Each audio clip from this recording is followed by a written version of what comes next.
And hello and welcome to Varsity Sports. It's time to put an exclamation point on the end of a very thrilling high school basketball season. And over the next 30 minutes, Jason and I are going to take you through the final 5 championship tournaments from North and South Dakota. Yeah, now we've had time to let that confetti settle a little bit. It's time to relive some of those awesome championship games. Yeah, we're going to start with the final girls' championship of the season. Let's take a look at how Aberdeen Central and Sioux Falls, Washington ended up in the title game. Jason, the first round was chalk. Yeah, in AA, always wide open, but this one went as planned in the first round. Some tough games, but really, the semifinals is where it heated up. Sioux Falls, Washington, and Harrisburg got into a good one. Sioux Falls, Washington pulled away late. And then Central and O'Gorman, 2 of the best defensive squads in the state, went at it. And look what happened.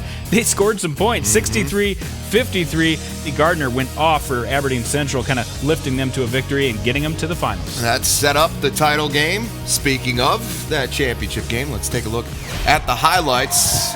Aberdeen Central, the Crazies in-house. Jade Visker puts the 3 down for Washington to get them out to an early 8-6 lead. Yeah, but Aberdeen Central can play that game too. They only hit 43 three-pointers on the entire regular season, but came out in this first quarter, hit 2 big ones right there, Carly Gardner and Haley Mork. Yeah, Anna Goodhope with a great first half of her own, though, and she brings Washington back, hits from deep not once, but twice. Some nice shooting here from the future NDSU Bison. Yeah, and they needed her to kind of get back on track after that spurt by Aberdeen Central. This was a tight game in the first half.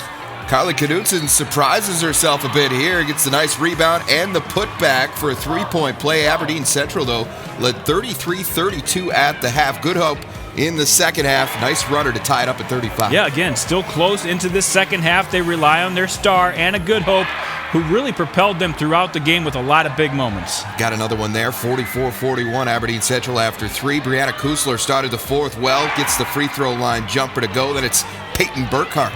She was a solid all season long. She's so good at those mid-range shots. Got a couple to fall in the third quarter. Eagles can't pull away, though. Maddie Wiley drains a 3. That ties it up at 48 with less than 5 minutes to play. Here comes Kusler again, though. Keeps the shooting going, hits the 3 ball. That started a torrid exchange in the next 54 seconds. Back and forth we go. This was a fun fourth quarter. You love it in girls basketball when the shooting gets good. Visker hits one. Kusler hits one on the back on the other side. You see Goodhope draining one from the corner. And then Standing Bear. She had a great fourth quarter.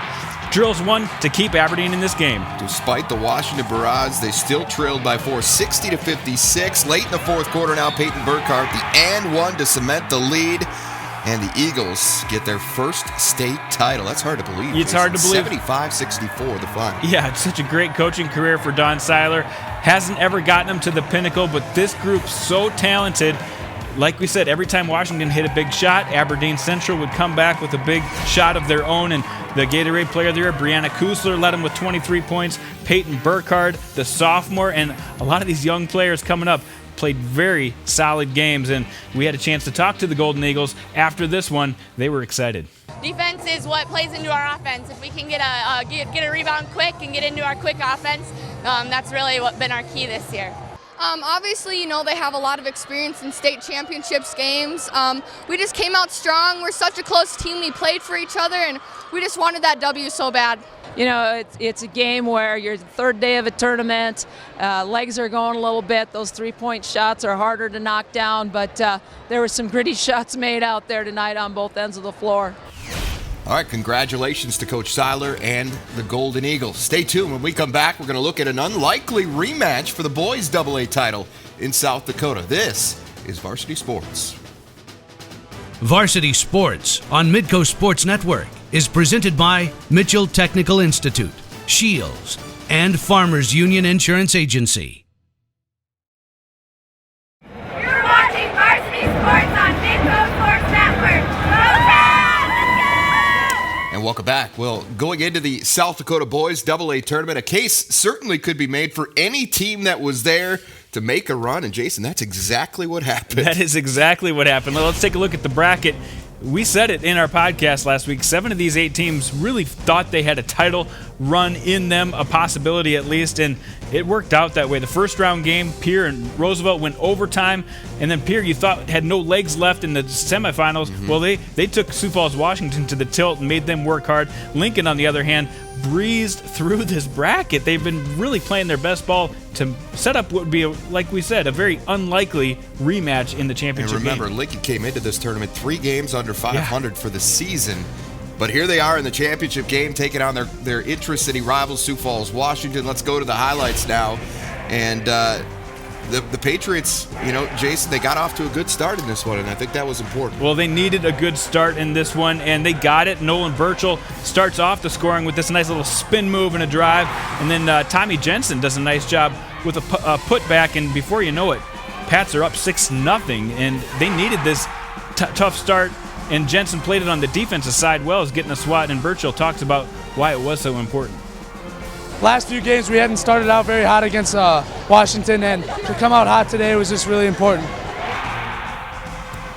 So Pats led 8-6 after 1, and Tommy Jensen with the jumper. Washington turns up the pace from there. UTEC finds Zach Hines at the break for 2. Then Logan UTEC picks up a tough 2 of his own near the hoop. Angel Arroyo hits the off-balance left-handed scoop shot. That's a tough shot. Warriors pull within 1 at 16-15. Lincoln, though, up 18-15 at the half. Very low scoring first half. The first quarter was only 8-6, but the key hoops and the momentum, so important. Jensen getting a big one. Coulter getting a big one for the Pats, and they're right back in this. And the Pats defense doing well. Forces a shot clock violation. Washington, some awareness issues there, Jason, and another big Tommy Jensen shot from the corner. This kid had a heck of a night. Single-digit average throughout the season, but came up and played his biggest ball in the biggest stage of the season. Warriors come out, though, put on the full-court press. Sam Saganos forces a turnover, caps it with 2 on the break. Then it's Saganos again, going to pull the trigger from 3 right before the end of the third quarter. UTEC going to follow that with a tough hoop, hits for a 3-point play. Washington not going away. You didn't think they would. This is the part of the game where Lincoln had to feel a little doubt creeping in. Carter Keller hits the big shot from the outside, and the Warriors, the best team all season, started clicking, but that's when a big shot by Higgison, Simon Higgison Jr., helps the Pats out. Extends the lead to 7, 43-36. UTEC, he had a good game for Washington, Jason, doing some work, gets the hoop and the harm. Another 3-point play pulls the Warriors back within 2, but the Patriots, Jason, would salt this thing away from the free throw line. They outlast the Warriors for the 2nd straight year in the AA title game with an improbable, and that's a fair word to use here, 53-48 upset. I mean, you look at these two teams and the way they played at this point in the season, Lincoln was the better team, and they really were the best team in the state over the last couple weeks. It was hard to get your head around that, though. Well, and what you said it going into the tournament. You said when I talked to coaches, all along, they said, "Hey, look out for Lincoln. They're playing athletes. well at the end. They can do it." They've got exactly. They had the athletes, and once they got everything together, they made a title run. I didn't see it coming, but Lincoln was pretty happy when we talked to him after the game. I just felt that we were going to be the underdogs in every single game, and everybody was going to be rooting for us because of the Cinderella story. And ever since the season started, our confidence has built up and up and up. And these 3 games only matter, so we got to state and we played our best basketball. It's amazing to go back-to-back, losing all 5 starters. There's nothing to say. At a loss. And we went through some roller coaster rides at the beginning of the season, but the only thing I promised our guys is that by the end of the season, we hope to play in our best basketball. And the last half of the season, we put together some pretty good wins.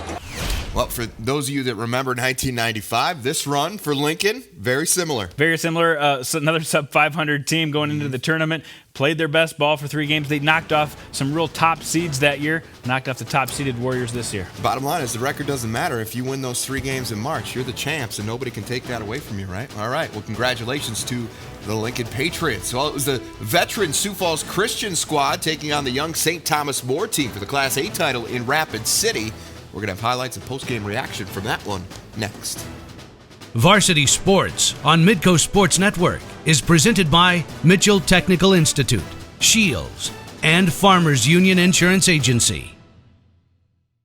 You're watching Varsity Sports on Midco Sports Network. Go Tigers! All right, Thanks, ladies. Welcome back to Varsity Sports. The Sioux Falls Christian boys put together a fantastic season. They mowed right through the state tournament field all the way to the title game. Yeah, well, let's look at the bracket. They had a tough field to contend with.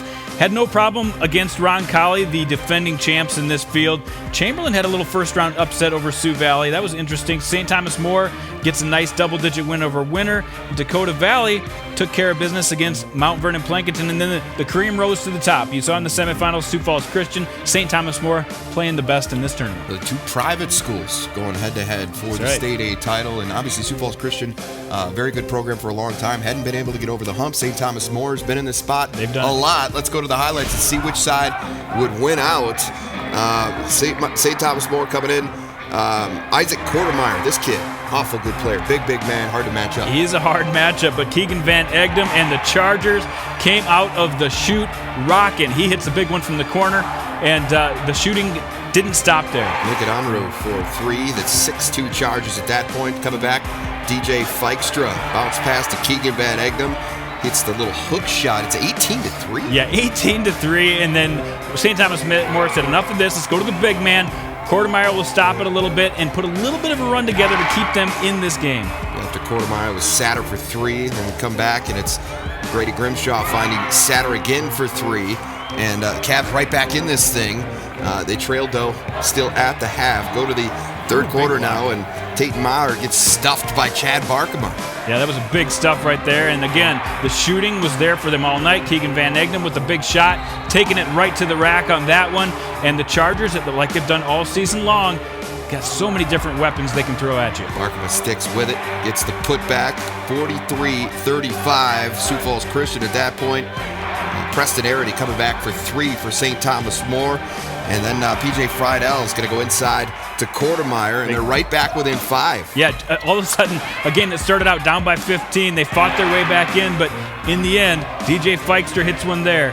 Chad Barkman is so lethal on the inside, hits another big one there, and that would do it. Sioux Falls Christian is smelling a victory. They can feel it, and they finally did it, Jason. This program has been up near the top of Class A for quite some time. They've been a victim a bit of their district and their region because it's so difficult, but you're battle-tested, and this team certainly played like it. Haven't gotten to state in over 10 years because of that tough district, but as you can hear from the reaction of the Chargers, they are satisfied finally with the championship. You put in a lot of time. It's a lot of hours in the season, a lot of hours off season. And so to have it culminate with a state championship is just very, very rewarding, and we're just so happy. It means a lot for this team. Every one of the guys on this team has been dreaming about this since we were little kids, and to finally get it done just means a lot to every one of us. It's a good night. Yeah, it means a lot. We haven't been to state since 2002. We got 4 seniors who put in a lot of time and a lot of work, and then the whole team. We've really became a family this year, the coaching staff and all, and it's just been a blast. Congratulations once again to Sioux Falls Christian, the Chargers, your State A champs in South Dakota. Well, Warner had an unblemished regular season. Could they carry that through all the way to a state title? We'll give you the answer right after this. Varsity Sports on Midco Sports Network is presented by Mitchell Technical Institute, Shields, and Farmers Union Insurance Agency.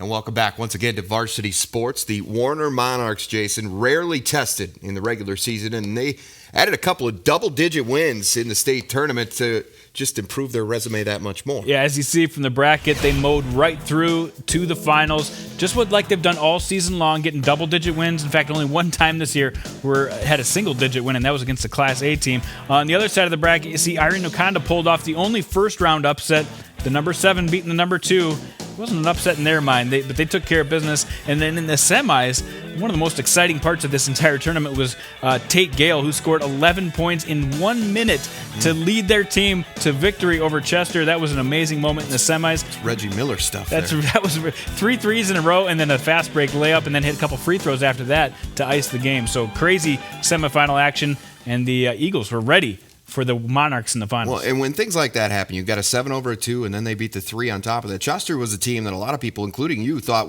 had a real chance to win this thing. I did. You thought maybe Irene Wakanda might be a team of destiny. let's see how it worked out for them as they took on the undefeated Warner Monarchs. And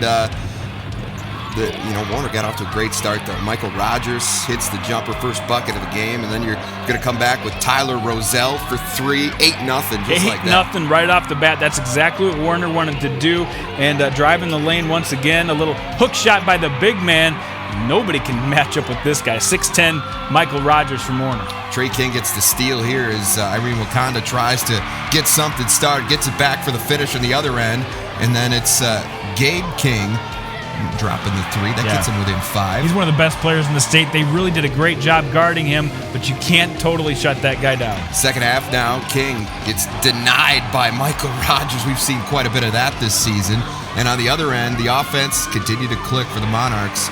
Tyler Rozelle for 3 more. It's 40-24. And then it's Ethan Westby on the lay-in, 46-28 in favor of the Monarchs. Yeah, Monarchs are playing well, but Irene Wakanda wouldn't go away. Knodel with a nice little drive and hoop. And then you see Dallas Lee with the bounce pass to Tate Gale, who starts it heating up, and you wonder if they're going to make a little comeback in this one. Still a 15-point deficit, though, and Ethan Westby and company would put it away. From there, knocks down the triple there. Then he's going to find Michael Rogers. How about this for an exclamation point? 53-38 at that point. Fans loved the dunk, but you know what they loved a little bit more was that State B title. That State B title, a perfect season for the Monarchs. Rozelle went off with 21 points. Michael Rogers, another double-double. That's pretty much been the formula for this Monarch team all season long. And as we talked to them after the game, they were hard to come up with the right words, but you could tell they felt good. We just keep attacking. We want to be on the attack at all the time. And, they did that tonight, and, I'm just proud of the guys. Just going inside out, going to the big guy first, and then he'll kick it out to you, so you got to knock down shots when you're open. Our chemistry as a team is really good, and same as usual, and we're passing really well as a team, and solid defense all around. Just defense. We had to stop them on transition. They're a great transition team, and we came out and got stops, and that's what helped us out. Everything was working. We had kids hitting shots. Our post-ups were great. Everyone was working hard. Our defense was working hard. Ryder Furman and Derek Jark did a great job of taking out Gabe King. A perfect season for the Warner Monarchs. Congrats on that State B title. Well, we've got one more tournament to go. 4 Winds Minnewacan got to the title game last year, but came up just short with their fortunes change against a team that was making its first ever state tournament appearance. We'll let you know right after this. Varsity Sports on Midco Sports Network is presented by Mitchell Technical Institute, Shields, and Farmers Union Insurance Agency. And welcome back. Well, 4 Winds Minnewacan has spent much of the season atop the polls, but according to their head coach, Rick Smith, they came into this year's state tournament with one of their best players, Tronis McKay, at about 85% health. So there was a real question as to whether or not they'd be able to put together that magical run and finally get that first state title. That was my question, but I think the adrenaline made up for that extra 15%. As you can see, they had a tough first-round battle that they had to beat Northern Cass, and it edged them out. Our Redeemers, on the other hand, had another tough game in the first round against Strasburg-Zeeland, and the other seeded teams also advanced to the semis, which set up an incredible game between our Redeemers and Shiloh Christian to get to. It is a huge comeback for our Redeemers. So they just played 2 really tough games, and now they find themselves in the finals against 4 Winds Minnewacan, who had been, like you said, atop the polls all year long. And how about that for our Redeemers making their first ever appearance in the state tournament? They get all the way to the title game. Big guys. Where they're going to face Big this guns. really difficult 4 Winds Minnewacan team. Let's go to the highlights now. 9,000 plus unhanded minot for this game, Jason. Josh Van List is going to take this the full length of the floor for the bucket. And it's 10-9. It was close. It was close early on. It was close throughout this game. Nice job getting a high percentage shot. And then on the other side, you see Tronis McKay. He was the one who had a little injury a couple of weeks ago, but has been playing hard through it. And Jason Feather, a big 3-point. And the Indians are rolling early. Back comes our Redeemers. Dalton Steed for the bucket. And they're within 5. Tayton Mao knocks down the triple. It's 35-28 at that point in favor of 4 Winds. Yeah, they're big on the inside shots, but when they get the 3-pointers working, you had to worry a little bit about the Knights, but Indians come back with some high percentage shots of their own. Jacob Yankton. Now we're going to find Darrell Keogh for the bucket. as they extend their lead going into the half. Coming out in the second half, Nathan Demme, the alley-oop. Then it's Colton 3 Irons back off the spin. 3 Irons has been so steady for them all season long. He's not been one of their 2 big names, but always in double digits. And another huge shot from Feather from the outside. There's 3 Irons again. Gets the steal. He's going to pull off the little spin move. He's going to take it all the way in. And not the prettiest or most athletic-looking finishes, but it works. It does. And it's 48-37. Steve Red Fox can't get the lay-in. McKay, though, for the putback and the bucket. There's that 15% adrenaline working in his favor. He had a great game. Big Mao from the corner. 3 ball is good. 66-50, though. Then we're going to come back. Jacob Yankton throws it down as our Redeemers tries to get that spark to turn into a flame, but Jason Feather and Tronis McKay just were not going to allow that to happen. They wanted to get that first state title, Jason, and they finally do it. In this game, they beat our Redeemers for the state beat title 77-65. You know, I think that big game experience helped in the last couple minutes. You saw some big shots there by McKay and Feather, and Red Fox came up with some great plays as well. And Jason Feather talked about after the game just how emotional of a win this was for his team. We worked very hard all summer and all season. We worked so hard. All the teammates, we just stay together, play strong defense. Through every game, tough games like that, gets prepared coming into the tournament. This was our goal all year, but we took it game by game, and now we finally champs.